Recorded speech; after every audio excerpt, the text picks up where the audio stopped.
I would like to go a bit beyond the comments that both of my colleagues have made and suggest not only that Israel is no ally, but also that it is actually not a friend, because it does actual damage to the United States through using its considerable access to Congress and the media to promote policies that are good neither for the United States nor for Israel.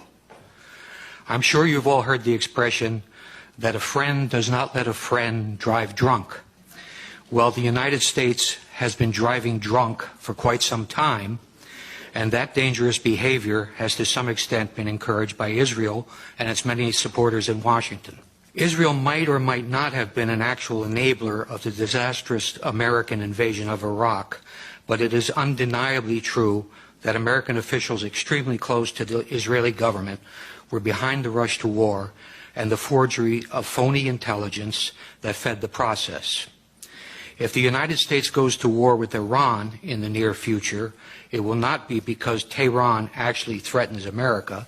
It will be because Israel and its powerful lobby in the U.S. have succeeded in creating an essentially false casus belli to mandate such action. Prime Minister Benjamin Netanyahu, who once commented that 9/11 was good for Israel, has repeatedly sought to commit our government to draw red lines that would narrow options for the White House and de facto require it to take action with the military against Iran. Congress is meanwhile advancing legislation that would commit the United States to intervene militarily in support of a unilateral Israeli attack, meaning that Israel could easily be empowered to make the decision on whether or not the U.S. goes to war.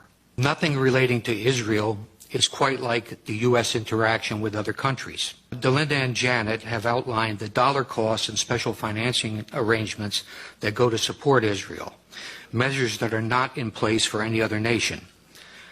Congress also approved on Wednesday, as part of the United States-Israel Strategic Partnership Act, by a vote of 410-1, an Israeli exemption from the reciprocity mandated by the so-called visa waiver program. Israelis will be able to travel freely to the United States, while their government will be allowed to refuse entry to American citizens. This is a privilege that is granted to no other country. One congressman has recently even introduced a bill to cut off federal funding for any academic organization that engages in boycotting Israel. Boycotting other countries is okay. Israel interferes in American elections, most recently on behalf of Mitt Romney.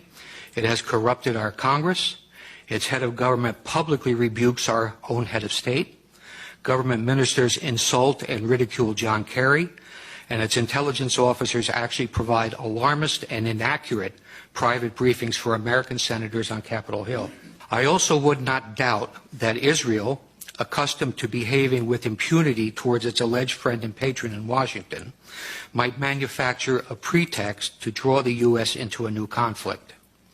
Something reminiscent of the Lavon affair in Alexandria, Egypt in 1954, or the false flag attack on the USS Liberty in 1967.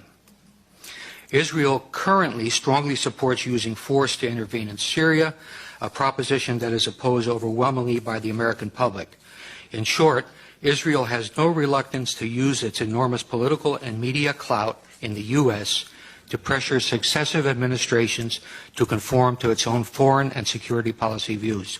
One other very good reason why Israel should not receive billions of dollars in military assistance annually is its persistent espionage against the United States. Grant Smith has described how Friends of Israel stole enriched uranium from a Pennsylvania refinery to create a nuclear arsenal. More recently, we have learned how Arnon Milchan, a Hollywood producer born in Israel, arranged for the illegal purchase of 800 nuclear triggers. Milchan picked up an Oscar last Sunday without any interference from the FBI. The existence of a large-scale Israeli spying effort at the time of 9/11 has been widely reported, incorporating Israeli companies in New Jersey and Florida, as well as hundreds of art students nationwide. 5 Israelis from one of the companies were observed celebrating against the backdrop of the Twin Towers going down. While it is often observed that everyone spies on everyone else, particularly true if one is referring to our own NSA, Espionage is a high-risk business that most countries are extremely careful when they are spying on friends because of fear of blowback. Israel, which relies on Washington for billions of dollars in aid and also for political cover in international fora like the UN, does not spy discreetly, largely because it knows that few in Washington will seek to hold it to account. There were, for example, no consequences for the Israelis when Israeli Mossad intelligence officers, using passports and pretending to be Americans, recruited terrorists to carry out attacks inside Iran, as noted by Mark Perry this morning. Israelis using U.S. passports in that fashion put every American traveler at risk. Israel, where government and business work hand in hand, has obtained significant advantage by systematically stealing American technology with both military and civilian applications. The U.S. developed technology is then reverse engineered and used by the Israelis to support their own exports. Sometimes when the technology is military in nature and winds up in the hands of an adversary, the consequences can be serious. Israel has sold advanced weapon systems to China that are believed to incorporate technology developed by American companies, including the Python 3 air-to-air missile and the Delilah cruise missile. There is evidence that Israel has also stolen Patriot missile avionics to incorporate into its own Arrow system, and that it used U.S. technology obtained in its Lavi fighter development program, which was funded by U.S. taxpayers, to help the Chinese develop their own J-10. The reality of Israeli spying is indisputable. I might cite the names of Jonathan Pollard, Ben Ami Kaddish, Stuart Nozet, and Larry Franklin as spies for Israel have been caught, but they are only the tip of the iceberg. Israel always features prominently in the annual FBI report called Foreign Economic Collection and Economic and Industrial Collection. The 2005 report states, Israel has an active program to gather proprietary information within the United States. These collection activities are primarily directed at obtaining information on military systems and advanced computing applications that can be used in Israel's sizable armaments industry.